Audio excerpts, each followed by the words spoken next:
बिस्मिल्लाहिर्रहमानिर्रहीम। Entire English zone में आपका होस्ट मोहम्मद असद आपको वेलकम करता है, इस उम्मीद के साथ कि आपने मेरा चैनल सब्सक्राइब कर लिया होगा। मैं आपको बता देता हूं कि हमने जो टेंसेस में एक्टिव्स एंड पैसिव्स थे वो ख़त्म कर लिए हैं। एक छोटा सा जो यूज़ है लेट और बी का, अभी हम वो करने लगे हैं कि लेट और बी का जो इस्तेमाल है वो कैसे किया जाता है। इंतहाई आसान है और बल्कि मैं तो उसे बड़ा इंटरेस्टिंग समझता हूँ। लेट और बी का इस्तेमाल बहुत आसान है। ये जो इम्पेरेटिव होते हैं, जो हुक्मिया फ़िक्रे होते हैं, उसमें लेट और बी का इस्तेमाल जो हम पैसिव बनाते हैं, एक्टिव से पैसिव बनाते हैं, वो कैसे किया जाता है। फ़िक्रे दो चार मैंने आपके लिए लिखे हैं। पहला फ़िक्रा है पॉलिश माई शूज़, मेरे जूते पॉलिश करो। ये एक हुक्मिया फ़िक्रा है। इसको कैसे कन्वर्ट करेंगे, तो जो सबसे पहले ये नोट कर लें कि जो वर्ब होता है वो एंड पे लिखा जाता है और लेट का इस्तेमाल शुरू में किया जाता है।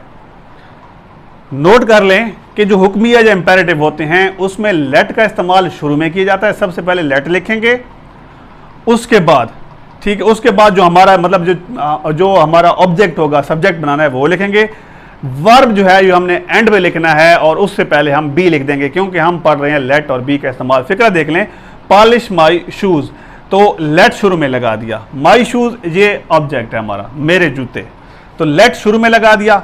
उसके बाद मेरे जूते, लेट माई शूज़, उसके बाद बी लगा दिया। ठीक है जी, let my shoes be polished, let my shoes be polished. ठीक है जी, मतलब जो हमारा चेंज ऑब्जेक्ट है, जो हमारा नया ऑब्जेक्ट है, फिक्र पैसिव में जो हमारा नया ऑब्जेक्ट है, उसके बाद हमने बी लगा दिया और एंड पे हमने वर्ब लगा दिया। और वर्ब की थर्ड फॉर्म यहाँ पे भी याद रहे कि आपने थर्ड फॉर्म ही इस्तेमाल करनी है।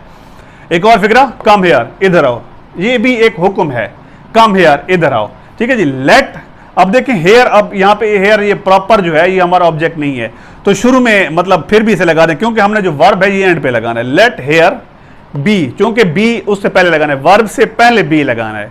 याद कर लें, सबसे पहले लेट और जो हम वर्ब लगाएंगे उससे पहले हमने बी लगाना है। लेट हेयर बी कम। आपके लिए एक और फिक्र लिखा है जी, डोंट लाफ, मत हंसो, मत हंसो। ठीक है, तो लाफ जो है ये वर्ब है, ये कंफर्म हो गया, ये हमारा कंफर्म हो गया कि ये एंड पे आना है। शुरू में हमने लेट लगाना है, लेट लगा दिया जी। ठीक है जी, तो ये किसी काम से मना कर रहा है, नॉट कह रहा है, नॉट नहीं। ठीक है जी, डू नॉट लाफ, मत हंसो, तो मना कर रहा है, तो लेट शुरू में लगाएंगे, लेट के बाद नॉट लगा देंगे। लेट के बाद क्या लगाएंगे, नॉट लगा देंगे, क्योंकि मना किया जा रहा है, लेट नॉट। एंड पे हमने लगाना है जी वर्ब की थर्ड फॉर्म लगानी है, लाफ्ड, लाफ, लाफ्ड, लाफ्ड। ठीक है जी, खुल के हंसना। तो लेट नॉट, अब बी जो है ये याद रखिएगा, क्योंकि हम पढ़ रहे हैं लेट और बी का इस्तेमाल, तो लेट शुरू में होगा और बी जो है ये वर्ब से पहले आ जाएगा, तो वर्ब से पहले हमने बी लगाना है। आखिरी फिक्रा दोबारा देखें, डोंट लाफ, तो लेट चूंकि नॉट कह रहा है तो लेट नॉट। ठीक है जी, लेट नॉट बी लाफ्ड। ये इंतहाई आसान है। फिर से बता देता हूं कि सबसे पहले आपने शुरू में लेट लगाना है, उसके बाद जो ऑब्जेक्ट होगा, चेंज ऑब्जेक्ट, जो नया सब्जेक्ट बनेगा, मतलब जो पहले जो हमारे जो एक्टिव फिक्रे थे उनका जो ऑब्जेक्ट है और अब जो पैसिव में नया सब्जेक्ट बनेगा, लेट के बाद वो लगाएंगे। ठीक है जी, उसके बाद हम बी लगाएंगे और बी के बाद हमने लगाना है उसका जो मतलब वर्ब लगाना है, वर्ब की थर्ड फॉर्म लगानी है। इंतहाई आसान है, इसमें कोई आपने तरद्दुद नहीं करना। तो ये था हमारा आज का पार्ट। इसमें हमने बी और लेट और बी के बारे में पढ़ा। तो अगले किसी इंटरेस्टिंग पार्ट तक के लिए अपने होस्ट मोहम्मद असद को इजाज़त दीजिए। अल्लाह हाफिज़।